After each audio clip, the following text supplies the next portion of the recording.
po, tinatawagan po natin kasalukuyan ng mga beneficiaries na tatanggap po ng pamaskong handog ng outreach program na pinangungunahan po ng aming Family Council, the General PTCA officers,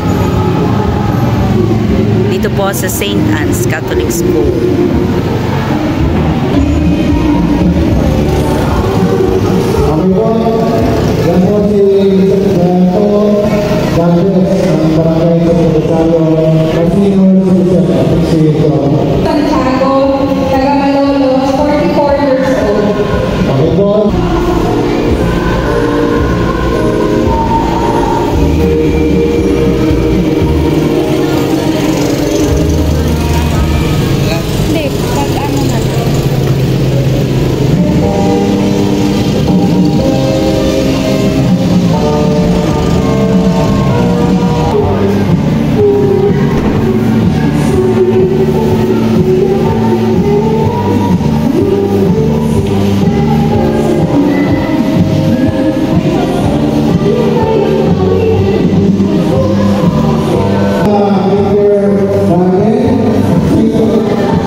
Bien, así es.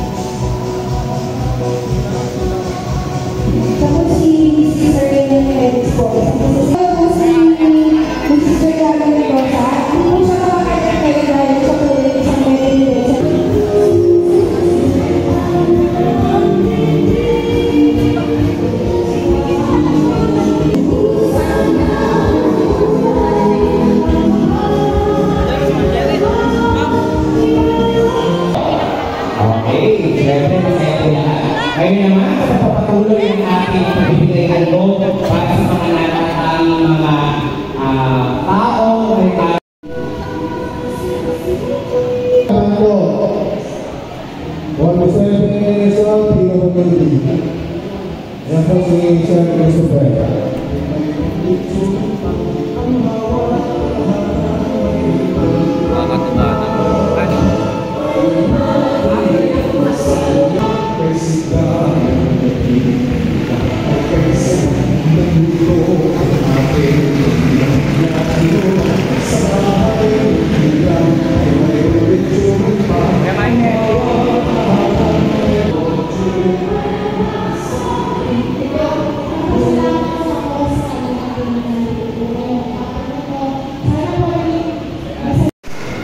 At ngayon naman po ay tawagin natin ang Grade 5 St. James.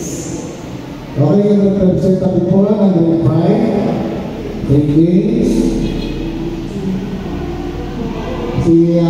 after yan, Grade 7. Ay, estudyante ko yan. Sila po.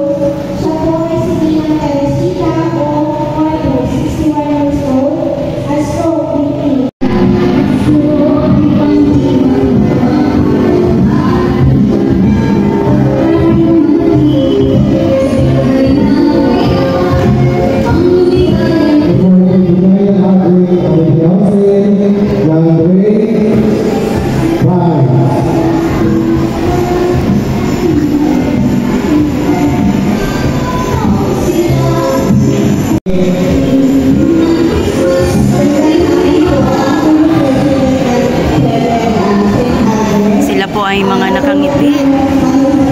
Ito pong pamimigay ng regalo ay bawat section po. Sila po ang nagbigay-bigayan sa bawat section, yung mga estudyante. Nagbigay-bigayan. Kaya sila rin po ang namili ng mga goods na ibibigay nila sa kanilang recipient or beneficiary.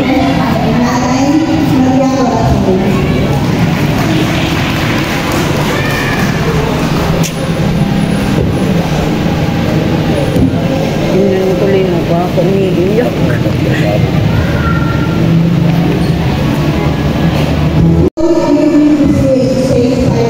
Ala, nahawakan ko na.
Kaya pa yung sa tayo na mananayaw dito na sa tanong isang pamamagitan. At dito po kami na piyesta ng Santa Lucia.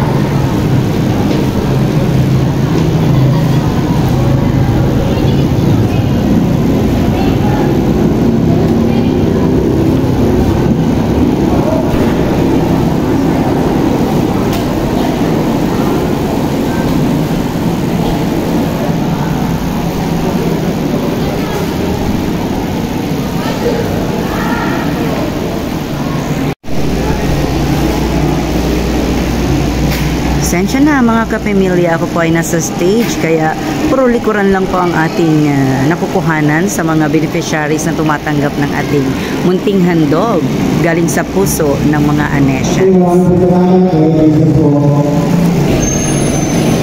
Ayan, inihahatid po ng ating Family Council President kasama po ang kanyang kapwa nanay na bumubuo ng ating homeroom PTA officers.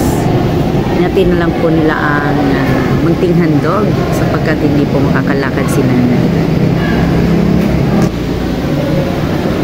Palakpakan naman po natin si Tatay, syempre.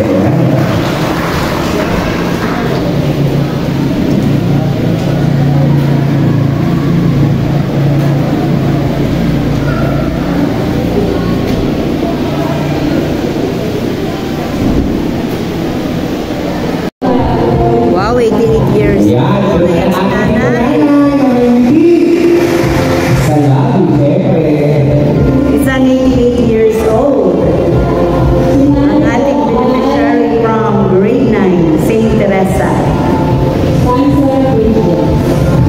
Sa naman, nabutin po ba kaya yung doble 8? Kaya yan, ma.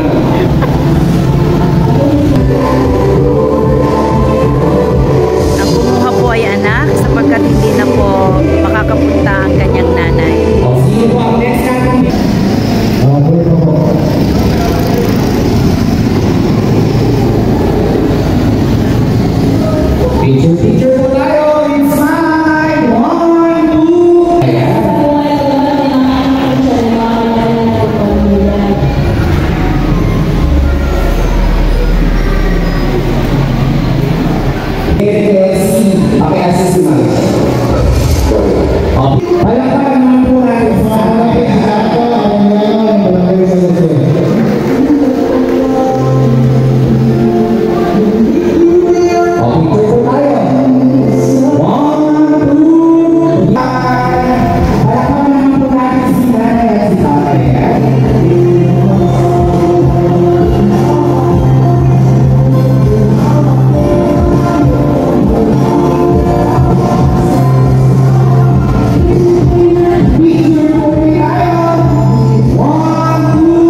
give them the best that we can.